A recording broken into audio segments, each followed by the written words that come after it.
Thank you. Okay, before I went to New York, we're learning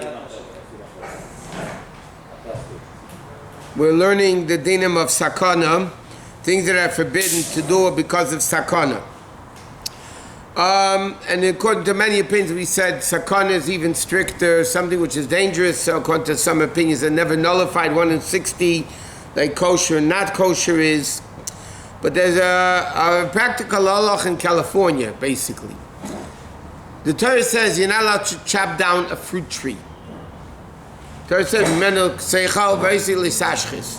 pasuk in Chumash that speaks at the time the Jews go to war. The bottom line of the Torah says you eat from a fruit tree, and therefore you're not allowed to chop down a fruit tree. There's only certain conditions when it's allowed to chop down a fruit tree. For instance, if it's not producing proper fruits, it's not producing the proper amount of fruits, or it's like a sick tree. Another case is if it's darkening your windows, blocking the light of your windows because the tree went up. Or you need the place where the tree is. Let's say you want to build a swimming pool and there's a tree in your backyard and now you want to build a swimming pool, so you need the place where the tree is. In those cases, then you're allowed to chop down a fruit tree. Not only that, but Rabbi Yosef says, besides the fact that it's a negative commandment, Rabbi Yosef says it's sakana. It's dangerous to the concept of chopping down a fruit tree. There are opinions that say even when you're allowed to, it's still sakana. But the Alter Rebbe doesn't say that. The Alter Rebbe says if you're allowed to cut down the tree, then it's not sakana. It's not called dangerous. What some people do is interesting chap, like they say. If the guy's going to chop down the tree, they'll sell the tree to the tree cutter for $1. So then it becomes his tree, and then he's cutting down his tree. He's not cutting down your tree. So his tree, he's the guy. He can do whatever he wants. But according to the Alter Rebbe, if you're cutting it down for one of those reasons, then it's not a problem. You're not allowed to go. What happens if it says not fruit tree? No, not fruit tree is not a problem. It's only to kimenu seichel, the pasuk said. It's only a fruit tree. A non-bearing fruit tree or non-fruit tree, it's no problem cutting it down at all. You're not allowed to go in a river. You're not allowed to walk. Years ago, people had to cross rivers. But you're not allowed to cross a river that comes beyond midway up your body, and it's a very strong current. Why? Because it's a danger, because it might schlep you down the river. Or the same thing, you're not allowed to go in a bridge that's shaky. You know, you're not allowed to do because it's all inyanim of danger and sakana. There's a lot of interesting things from Rabbi Yosef that he writes as sakana.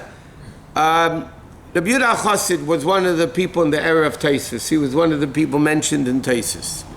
And he was a very holy man. It says if he would be in the days of the Nevi'im, he would be one of them. If it would be in time of the Tanoim and Amiroim of the Gemara, they say the Ruach HaKodesh, the divine spirit, was existing in his base medrash. He was a very, very holy Jew. That's why he's called Rabbi Yosef.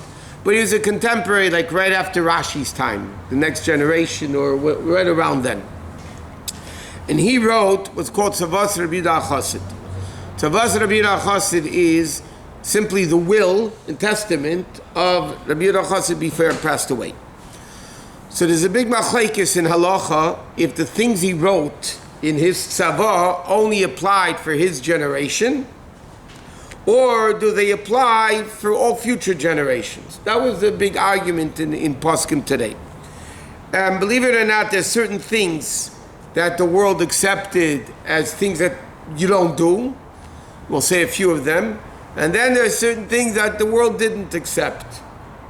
Or they make ways of how to do it in a way that you could do it. For instance, Rabbi Yosef says you don't take a haircut on Rosh Chodesh. You don't take a haircut on Rosh Chodesh. The Alter Rebbe Shulchan Aruch brings down that even if it's Erev Shabbos, and you want to take a haircut for Shabbos, but if Rosh Chodesh is Erev Shabbos, you don't take a haircut. And he says, sakana, it's mamash danger. Rabbi Yosef also says, cutting nails on Rosh Chodesh is also sakana. But that the Alter Rebbe doesn't bring down. Because in the dinim of Erev Shabbos, the Alter Rebbe speaks about you have to cut your nails and you have to take a haircut and all these things. If your hair is long and your nails are long. So about hair cutting, he says you shouldn't, because from Rabbi Chosid. And nail cutting, the Alter Rebbe doesn't bring down at all. So the question is it because he didn't hold of it, or nails might be different, whatever.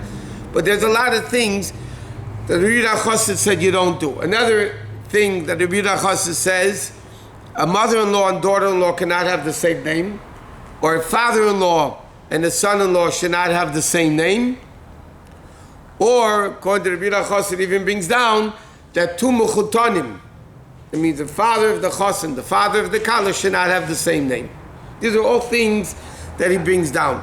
Rabbi Chosid said also that you don't polish your shoes the day you go on a journey.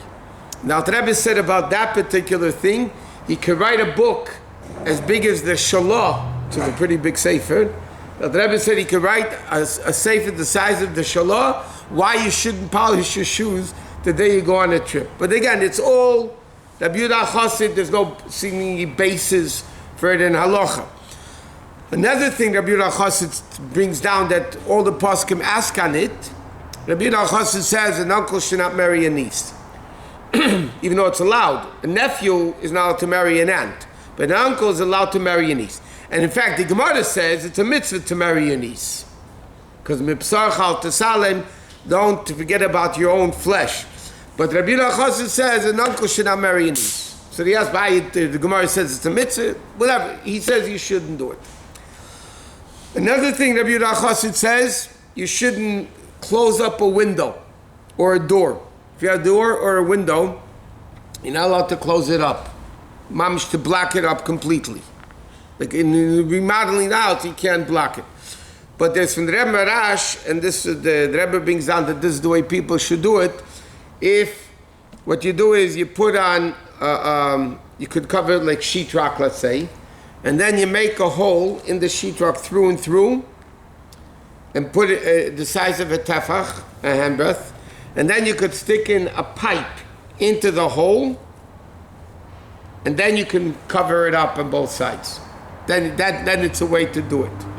Or, for instance, another thing with, let's say, the mother-in-law and daughter-in-law, or father-in-law, son-in-law having the same name. So it says that's only, the Rebbe writes, when they're exactly the same name. If one has Avram Yitzchak and one's Avram, it doesn't matter. Or if a woman, one name is Chaya and the other name is Chaya Sarah, whatever. As long as the names are not exactly alike. If the names are exactly alike, then it's an issue.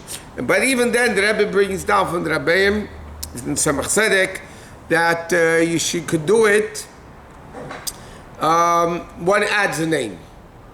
One of the two, either the mother-in-law, daughter-in-law, father-in-law, son-in-law, one of them adds another name. So then, to them, to their own name, so then it's not exactly the same name. Rabbi Yehuda Chassid also brings down that two brothers should not marry two sisters. Even though you find the Gemara full of cases that two brothers married two sisters, but the Rabbi Yehuda Chassid brings down two brothers shouldn't marry two sisters. But what's very interesting to note, the Rebbe's father and the Rebbe's uncle, his father's brother, married two sisters. The Rebbe's own father and his uncle married two brothers, married two sisters, and that was based on what the Rebbe Rashab told that they should, but they should live in two different cities. In other words, Rabbi Yehuda Chassid, the way the Rabbeim held, was only if you lived in the same city, then two brothers shouldn't marry two sisters. But technically, if one lives in Beverly Hills and one lives in LA, it's two different cities. It doesn't matter. What? Is that issue from Torah? No, it's all Rabbi Yehuda Chassid. Does it give a reason why? There's no reasons. And that's what's interesting. There's no reasons. I know. You know what they say like this? In halacha, if somebody gives a reason, then you can argue with it. If they don't give a reason, then you can't argue with it. What are you going to argue with it? What is he basing it? It's Rabbi Yehuda Chassid. I'm not saying Kabbalah, not Kabbalah. Rabbi Yehuda Chassid is I told you, a very holy man. Again, some poskim write that so like the Rabbi Yehuda brings down not everything we keep because it was only for his generation, not for everybody. But in many circles, certain things they keep, certain things they don't keep. He's the one that said about fish and meat too? No, that's Shulchan Aruch says.